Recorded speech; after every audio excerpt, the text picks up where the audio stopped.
Hi friends, Tech Tactics in the video. We will unboxing Oppo Enco W11 earbuds unboxing. This earbuds unboxing.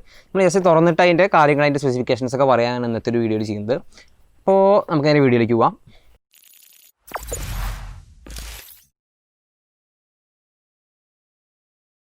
Now, we will Oppo box Enco W11. This is just Oppo Enco W11. We have Oppo branding.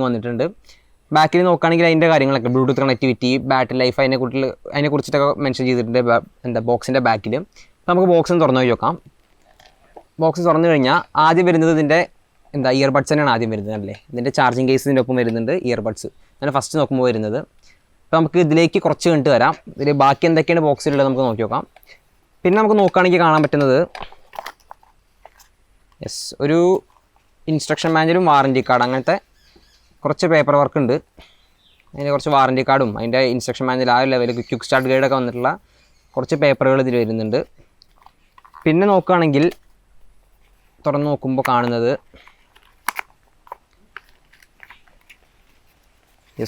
Different ആയിട്ടുള്ള സൈസിലുള്ള year പീസുകൾ ഇതിനൊപ്പം കിട്ടുന്നുണ്ട്. നമുക്കിപ്പോൾ അതിന് ചെവിയിൽ വയ്ക്കുമ്പോൾ ചിലരുടെ ചെവിയിൽ ചിലപ്പോൾ സൈസ് കുറഞ്ഞതും കൂടിയതൊക്കെ ആവശ്യം വരും. അപ്പോൾ ആ ലെവലിൽ നിന്ന് മാറ്റുന്നതിന് വേണ്ടിയിട്ടുള്ള ഇയർബഡ്സിൻ്റെ ഇയർ പീസസിൻ്റെ ഒപ്പം വരുന്നുണ്ട്. അതൊരു കവറിലായിട്ട് അങ്ങനെ വന്നിട്ടുണ്ട്.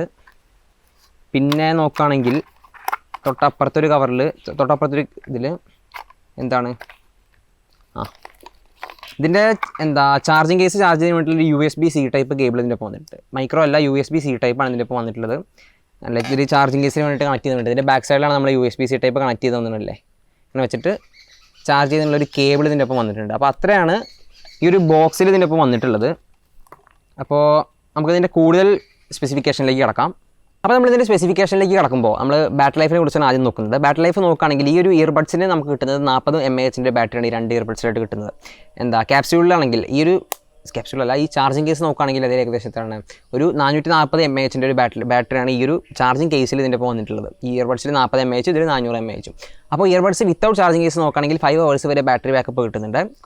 വിത്ത് ചാർജിങ് കേസാണ് ഏകദേശം 20 hours വരെ പ്ലേ ബാക്ക് ടൈമാണ് നമുക്ക് ഈ ഒരു ഓപ്പോയുടെ ഒരു Enco W11 നമുക്ക് വേണ്ടിയിട്ട് പ്രൊവൈഡ് ചെയ്യുന്നത്. ഈ പറയുന്ന കണക്കെന്ന് പറയുന്നത് 50% വോളിയം നമ്മൾ 50% വോളിയത്തിൽ ഈ ഒരു സംഭവം വർക്ക് ചെയ്യിക്കുമ്പോഴാണ്. നമ്മളിപ്പോൾ കോൾ ചെയ്യുമ്പോൾ നമുക്കറിയാം, ചിലപ്പോൾ നമ്മൾ പർപ്പസുകൾക്ക് അനുസരിച്ചിട്ട് ഇപ്പോൾ കോൾ ചെയ്യുമ്പോൾ നമ്മൾ വോളിയം കുറച്ച് കൂട്ടി വയ്ക്കും, നമുക്ക് കൂടുതൽ കേൾക്കുന്നതിന് വേണ്ടിയിട്ട് പാട്ട് കേൾക്കുമ്പോൾ നമ്മൾ കുറച്ച് വയ്ക്കും. അപ്പോൾ 50% ലെവൽ നോക്കുകയാണെങ്കിലാണ് ഈ 5 hours വിത്തൗട്ട് ചാർജിങ് കേസും വിത്ത് ചാർജിങ് കേസ് ആണെങ്കിൽ 20 hours ബാറ്ററി ബാക്കും കിട്ടുന്നത്. പിന്നെ നമുക്ക് ചാർജ് ചെയ്യാൻ എടുക്കുന്ന സമയം എന്ന് പറയുന്നത് ഏകദേശം 2 മണിക്കൂറാണ് ഏകദേശം നമുക്ക് ഈ ഒരു ഇത് ചാർജ് ചെയ്യാൻ വേണ്ടി ഫുള്ളായിട്ട് ചാർജ് ചെയ്യാൻ വേണ്ടി എടുക്കുന്നത്. പിന്നെ നമ്മൾ നോക്കുകയാണെങ്കിൽ പിന്നെ വരുന്ന കാര്യം വാട്ടർ റെസിസ്റ്റൻറ്റ്. ഈ ഒരു ഓപ്പോയുടെ വാട്ടർ റെസിസ്റ്റൻ്റ് ആണ്, കൂടാതെ തന്നെ ഡസ്റ്റ് റെസിസ്റ്റൻറ്റുമാണ്. അതുകൊണ്ട് തന്നെ വെള്ളത്തിൽ നിന്നും പൊടിയിൽ നിന്നും ഇത് പൂർണ്ണമായിട്ട് സുരക്ഷിതമാണ് നമുക്ക് പറയാനായിട്ട് സാധിക്കും. പിന്നെ നോക്കുന്ന കാര്യം എന്ന് പറഞ്ഞാൽ ബ്ലൂടൂത്ത് കണക്ടിവിറ്റി. ബ്ലൂടൂത്ത് 5.0 ആണ് ഇതിൽ വന്നിരിക്കുന്ന കണക്ടിവിറ്റി. ഏകദേശം 10 മീറ്ററോളം റേഞ്ച് നമുക്കിതിൽ കിട്ടുന്നുണ്ട്. ഒരു കാര്യം എന്താണെന്ന് വെച്ച് കഴിഞ്ഞാൽ കോൾ ചെയ്യുന്ന സമയത്തുള്ള നോയ്സ് ക്യാൻസലേഷൻ നല്ല എഫക്റ്റീവാണ്. നമ്മൾ ചില റിവ്യൂസൊക്കെ നോക്കിയിരുന്നു ഇതിൻ്റെ അൺബോക്സ് ചെയ്യുമ്പോൾ നമ്മൾ നോക്കണമല്ലോ.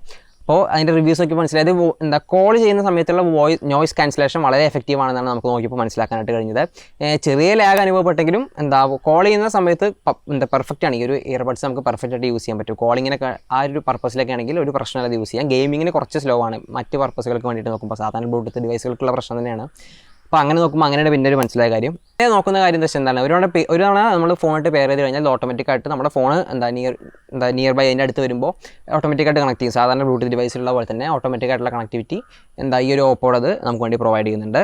പിന്നെ നമ്മൾ നോക്കുമ്പോൾ നമുക്ക് മനസ്സിലാവുന്ന കാര്യം എന്താ വെച്ച് കഴിഞ്ഞാൽ ഈ ഒരു ഇതിൻ്റെ കൺട്രോൾ ലെവലിൽ നമ്മൾ നോക്കുമ്പോൾ എങ്ങനെ കൺട്രോൾ ചെയ്യുന്നത് വെച്ച് കഴിഞ്ഞാൽ നമുക്കതിൽ കുറച്ച് ഫംഗ്ഷൻസ് വരുന്നുണ്ട്. നമ്മൾ സാധാരണ ബ്ലൂടൂത്ത് ഡിവൈസസിൽ നോക്കുമ്പോൾ പ്ലേ പോസ് അങ്ങനെ ട്രാക്ക് ചേഞ്ച് ചെയ്യാൻ അങ്ങനത്തെ കാര്യങ്ങൾക്ക് വേണ്ടി നമ്മൾ യൂസ് ചെയ്ത് നോക്കുമ്പോൾ ഒരു സിംഗിൾ ടാപ്പ് ചെയ്യുകയാണെങ്കിൽ തന്നെ നമുക്ക് പ്ലേ ചെയ്യാനോ പോസ് ചെയ്യാനോ വേണ്ടി നമുക്കൊരു സിംഗിൾ ടാപ്പ് യൂസ് ചെയ്യാനായിട്ട് സാധിക്കും. ഒരു ട്രാക്ക് പ്ലേ ചെയ്യുമ്പോൾ പോസ് ചെയ്യുമ്പോൾ ഒരു സിംഗിൾ ടാപ്പ് വഴി നമുക്ക് എന്ത് ചെയ്യാൻ പറ്റും, അതിൻ്റെ ട്രാക്ക് പ്ലേ ചെയ്യാനോ പോസ് ചെയ്യാനായിട്ട് സാധിക്കും. ഡബിൾ ടാപ്പ് വരുന്നതിന് 2 പർപ്പസുകൾക്ക് വേണ്ടിയിട്ടാണ്.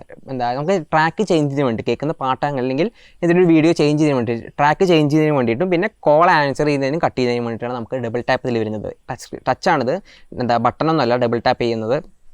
ട്രിപ്പിൾ ടാപ്പിനെ കുറിച്ച് നോക്കുകയാണെങ്കിൽ voice assistant, Google assistant, Siri പോലുള്ള അസിസ്റ്റൻറ്റുകളൊക്കെ യൂസ് ചെയ്യുന്ന വേണ്ടിയിട്ടാണ് എന്താണ് ട്രിപ്പിൾ ടാപ്പ് യൂസ് ചെയ്യുന്നത്. പിന്നെ നമ്മൾ ടാപ്പ് ചെയ്ത് ഹോൾഡ് ചെയ്യുകയാണെങ്കിൽ ഇത് എന്തിനാണ് അഡ്ജസ്റ്റ് ചെയ്യാൻ, വോളിയം അഡ്ജസ്റ്റ് ചെയ്യുന്ന വേണ്ടിയിട്ടാണ് ടാപ്പ് ചെയ്ത് ഹോൾഡ് ചെയ്യുമ്പോൾ ഈ ഒരു ഇതിൽ വരുന്നൊരു കൺട്രോൾ എന്ന് പറയുന്നത്. പിന്നെ നോക്കുന്ന കാര്യം എന്ന് വെച്ച് കഴിഞ്ഞാൽ ഓപ്പോയുടെ ഈ ഒരു Enco W11 എന്ന് പറഞ്ഞ ഈ ഒരു ഇയർബഡ്സ് ഇതിൻ്റെ വൈറ്റ് വേരിയൻറ്റ് മാത്രമേ അവൈലബിൾ ആയിട്ടുള്ളൂ, വേറെ കളേഴ്സിലൊന്നും ഇത് അവൈലബിൾ അല്ല.